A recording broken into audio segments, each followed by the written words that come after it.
Galgala eegalee mariin nagaa waboo waliin taasifame sababa mootummaan akka fashaleetti namanaa jedhan obbo Taayyee Danda'a. Karaa nagaa fixannuu jedhamee erga daandii jalqabame booda akka wanni kun gufatu ka godhe mootummaan dheeree namanaa jechuudha. Mootummaan keessatti gurgurata. Sababni isaa immoo sababa lama. Tokkoffaa Turtii addatti BBC waliin taasisan dhageenya namoonni siyaasaa afur dilbata hiriira Finfinneetti gaggeessuuf qindeessaa turan to'ataman mootummaan ibsa baaseera. Yeroo darbe komishinarri poolisii Finfinneen waamee hiriirri akka hin taasifamne nutti himee ture. Nuti garuu kun mirga seeraan nuuf kennamedha. Haala Gaazaa, ispoortii fi kaan dabalee ammayyuu taanaa isiniif dhiyeessa.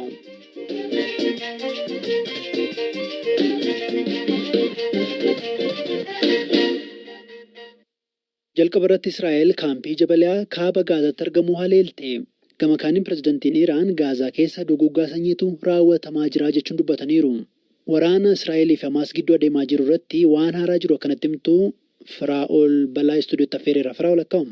Akkam ammayyuu har'as Israa'el iddoowwan irratti xiyyeeffadhe jettee haleelaa oolteetti isaan keessaa immoo kaampii buqqaatotaa Jabaliyaadha.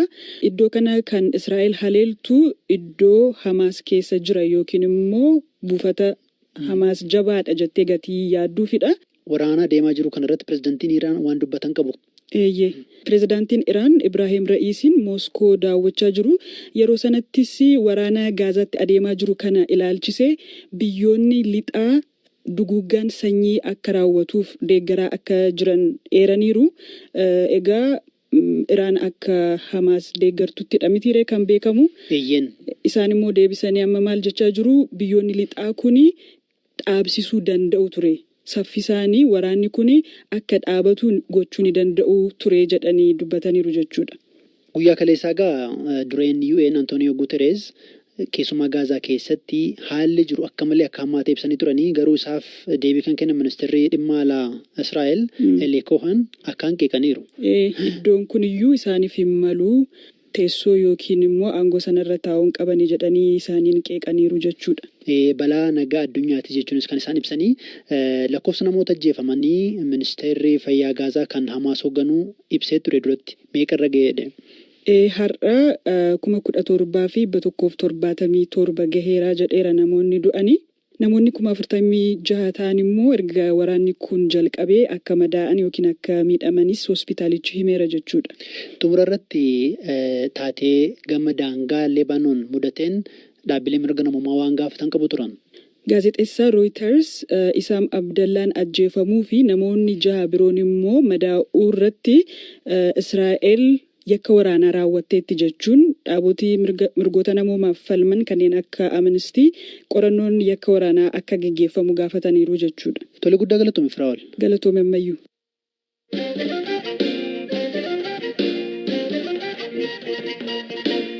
Manneen nyaataa magaalaa Finfinnee keessatti kanneen uffata qaama mul'isu uffachuun kanneen uffatan dhorkamuu fi biiroon aadaa fi turizimii magaalaa Finfinnee wixinee seeraa kana ilaallatu qopheessuu isaa ibseera. Seerri kun addatti kanneen manneen nyaataa fi hoteelota keessa keessummeessan ilaallata. Akka seera kanaatti kanneen seera kana cabsan akeekkachiisa booda cufamuu danda'u. Hirphaa Gammachuu dabalee nutti hima. Wixineen kun akka qophaa'uuf sababa kan ta'e addatti bakkeewwan tajaajila akka manneen fooniitti keessummeessitoonni uffata qullaa mul'isu uffatan baay'achuu akka ta'e itti aanaa itti gaafatamaan biirichaa obbo Haaftaay Gebra Egzaabeer BBC'tti himaniiru. Dhaabbilee tajaajila kennan kanneen keessa dubartoonni keessummeessuun hojjetan qamisii gabaabduu akka uffataniif dirqisiifamuun isaanii bara darbee dubbii ijoo ta'ee ture. Kan hordofuun yeroo sanatti biiroon aadaa, aartii fi turizimii Finfinnee dhaabbilee hojjettoota isaanii naamusa keessummeessuutiin ala sirna uffannaa aadaa biyyaa cabsu akka uffatan dirqisiisan irratti tarkaanfii akka fudhatu xalayaa barreessee ture. Biirichi akeekkachiisa kana baasus dhimmicha irratti jijjiiramni dhufuu akka hin dandeenye itti aanaa itti gaafatamaan kun dubbataniiru. Obbo Haaftaay akka jedhanitti wixineen dambii amma qophaa'e kun ogeessonni hoteelotaa fi dhaabbileen wal fakkaatan keessa hojjetan uffannaa akkamii faayawwan qaama isaanii irratti mul'atan akkamiin fayyadamuu akka qaban akkaataa qabannaa dabbasaa isaanii akkasumas urgooftuuwwan fayyadaman hangam ta'uu akka qabu irratti seera kaa'ame qaba. Dhaabbileen seera kaa'ame kana cabsan guyyoota 15 keessatti akka sirreessaniif akeekkachiisni akka kennamuuf itti aanaa itti gaafatamaan biirichaa kun BBC'tti himeera. Yeroo kennameef keessatti dhaabbanni sirreeffama hin taasifne adabbiin birrii 50,000 akka isaan eeggatu ibsan. Dhaabbanni adabbiin booda of sirreessuu baannaan tarkaanfiin cufamee dhiisuu qofa otoo hin taane aangoo hojii kana keessaa guutummaatti ari'uuf dambii aangoo kennuudhaa jedhu. Dambiin kun hojiirra ooluu kan jalqabu erga kaabinee magaalaa Finfinneetiif dhiyaatee raggaasifameen boodadha.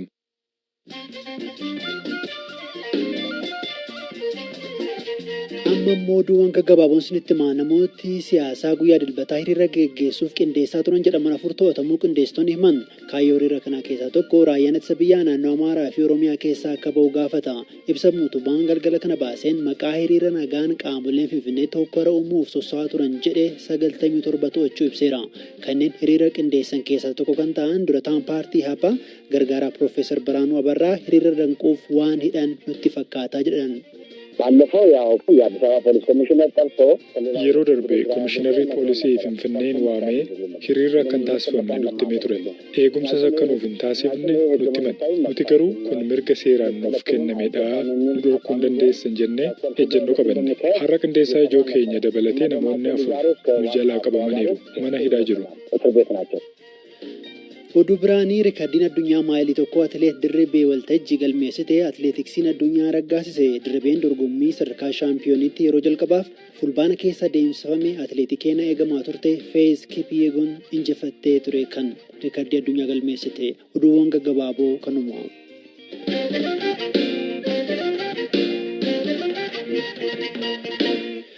Mariin nagaa mootummaa fi waraana bilisummaa Oromoo sababa mootummaan gufatee jedhanii akka amanan ministeerri deetaan ministeera nagaa Itoophiyaa obbo Taayyee Danda'a himan. Aangawaan olaanaa mootummaa keessa jiran miidiyaa hawaasummaa gubbaa qeequu fi himatuun beekaman kuni addatti BBC afaan Oromoo waliin turtii taasisaniin kan kana jedhan. Mariin torban 2 dura yeroo fashalee mootummaa fi hidhattooti quba walitti qabanii turan. Marii nagaa ministeeraa qaasoo hin taane nuti hirmaachuu qabaa kan jedhan miseensi caffee Oromiyaa kun waraanni gidaamitti hin furre sulultaatti furmaata hin fidu jechuunis dubbataniiru. Maatii olaanaa haala Oromiyaa keessa jiru akkatti hubatan gaafachuun eegale. Bakka baay'ee waraanni jira. Waraana keessa maaltu jiraachuu akka danda'u immoo namoonni beeka jechuudha. Namni nagaa bahee galuu hin danda'u mirga wanni jedhan hin jiru. Ammoo gamaa gamanaa wal ajjeesus obboleeyyanuma. Obboleeyyan kaleessa wajjin qabsoo godhee jijjiirama fidee torra immoo wal ajjeesus jira. Uummanni keenya waggaa 5 du'aa ture haga meeqa akka du'e lakkoofsaan meeqa akka du'e illee lakkoofnee harkaan qabnu jechuudha. Oromiyaa keessatti waan bara kamuu ta'ee hin beeknetu amma ta'uu jira jechuudha. Akka bakka bu'aa uummataa tokkotti baay'ee nama dhukkubsa. Madaan isaa baay'ee gaffa godha. Mariin mootummaa Itoophiyaa fi waraana bilisummaa Oromoo gidduutti Taanzaaniyaatti marsaa jalqabaallee marsaa lammaffaallee tureera. Maaliif hin hirmaanne ministeera nagaan ilaallatu ture dhimmi kun?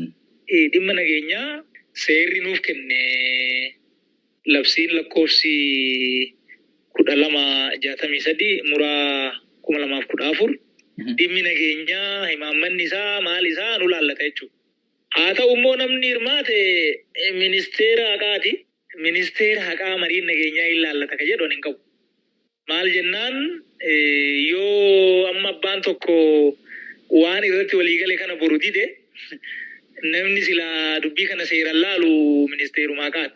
Ofii hidhattee marii nagaa gootee teechee deebitee immoo boru akkamitti ija seeratiin abbaa balleessee himachuu dandeecha. Hirmaannaa kana silaa nutu dhaquu qaba.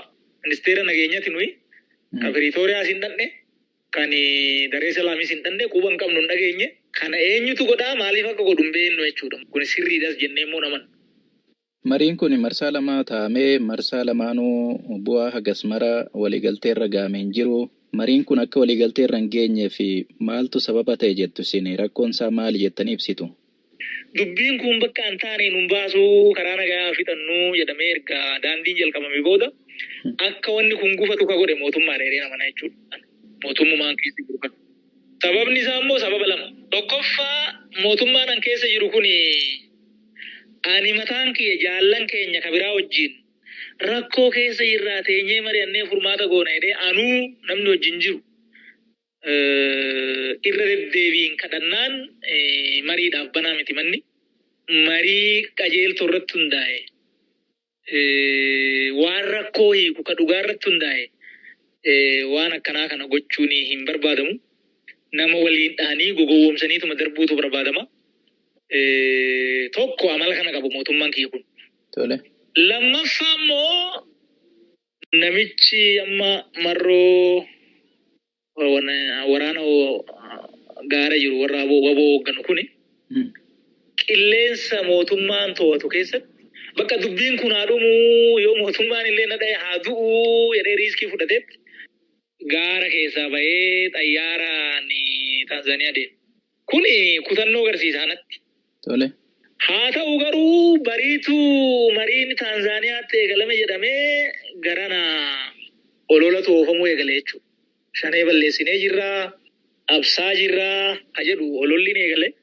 Ololli eegaluu qofa odoo hin ta'in waraanni bakka jiru hunda waan dur hin jirretu kanaa deebi'ee waraana waggaa 5 hin dhumin yeroo marii san keessatti fixuudhaaf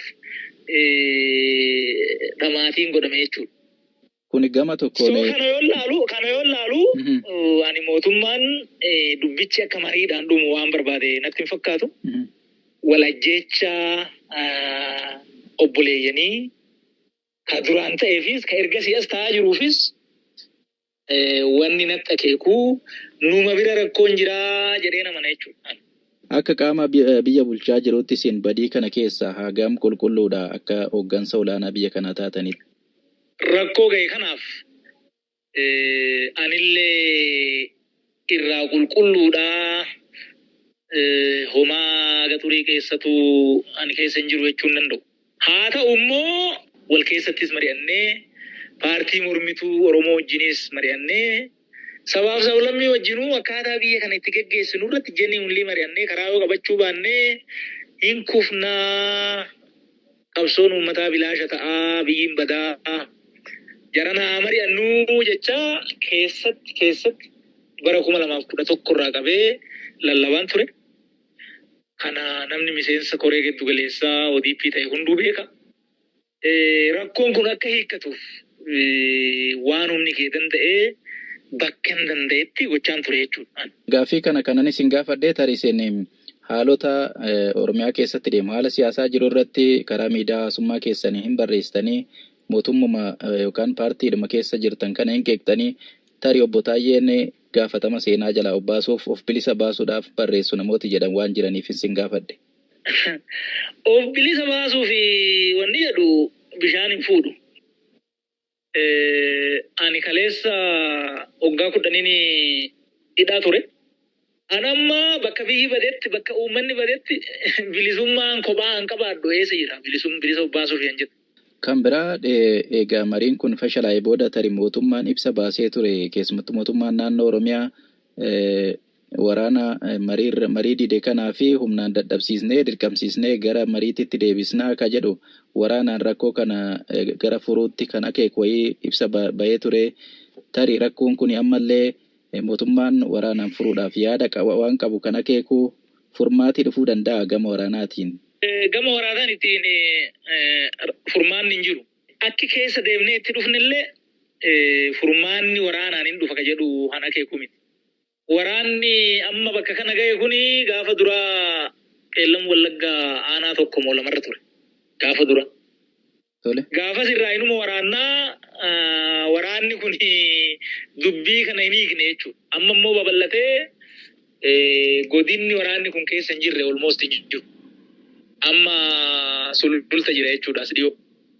Angidaamitti waraanneen ittisin bakka kanarraa waraannee ittisnaa jedhamee wanni yaadamu baay'een oofu.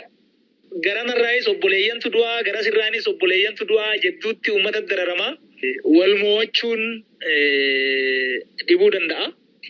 Uummanni keenya boqotuu bara baay'ee rakkatee bara baay'ee gatii kanfalee bakka isa gahaa waraanaan dubbiin odoo ka dhumuutii silaa qaata dhumaan dhumne ammoo seenaan Itoophiyaatis kan agarsiisaa silaa waraanni naga buusee Itoophiyaa caalaa wal waraansa waliinii keessa ka ture biyyi kamuu hin jiru garuu immoo ammas nagaa hin qabnu. Nagaatu dubbii fixa malee waraanni dubbiin fixuu nagaan fiduu kanaafuu araara barbaachisaa ka jedhu ejjennoon kiyya. Gaaffii fi deebii addatti obbo Taayyee waliin taasifnee guyyaa biroo isiniif dhiyeessina.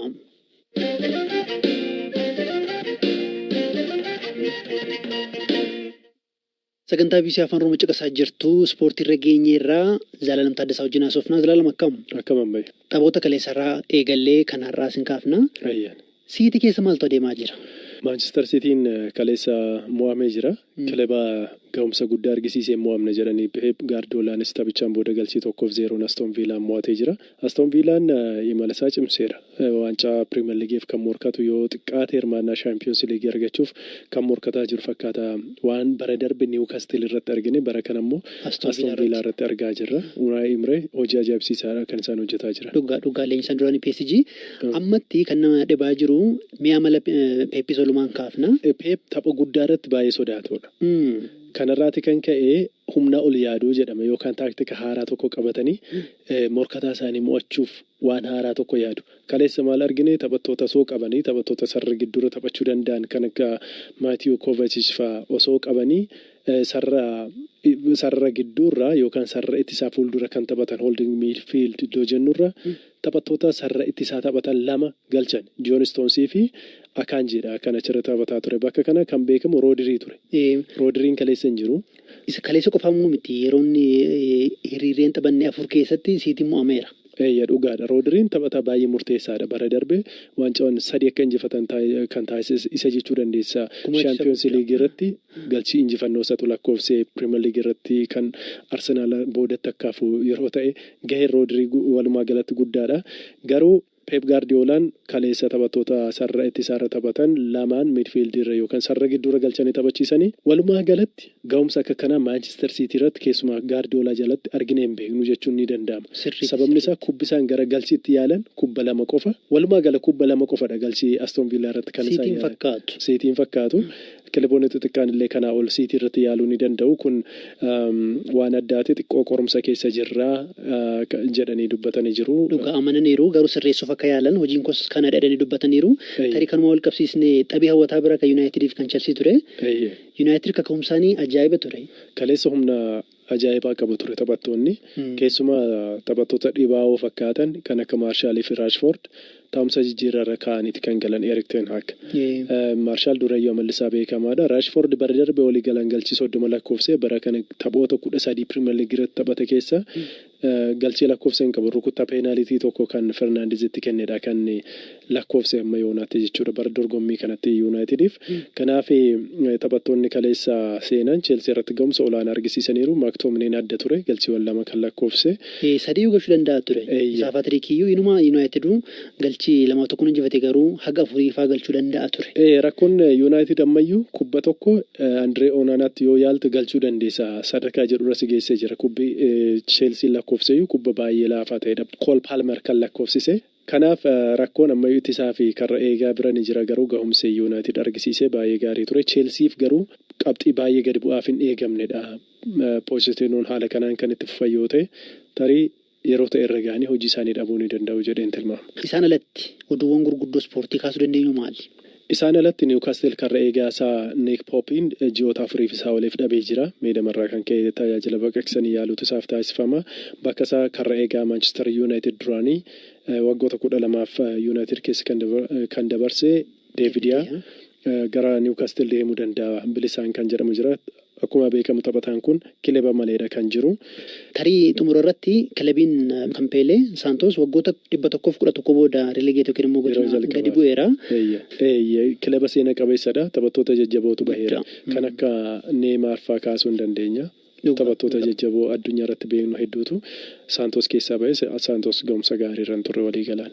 Dhugaa. Tole guddaa galatoomi Zalaalam. Galatoomi ammayya. Sagantaan BBC Afaan Oromoo kamiisa galgalaa xumuramee gaaffiif deebii obbo Taayyee waliin taasifnee kutaa lammaffaa boruu simbiraan geenya sagantaarraa kan isiniif dhiyeessee ammayyuu taanaadha kan qopheessite Firaafolii Dhugaasaa Boroo Littireeminaa halkan gaarii.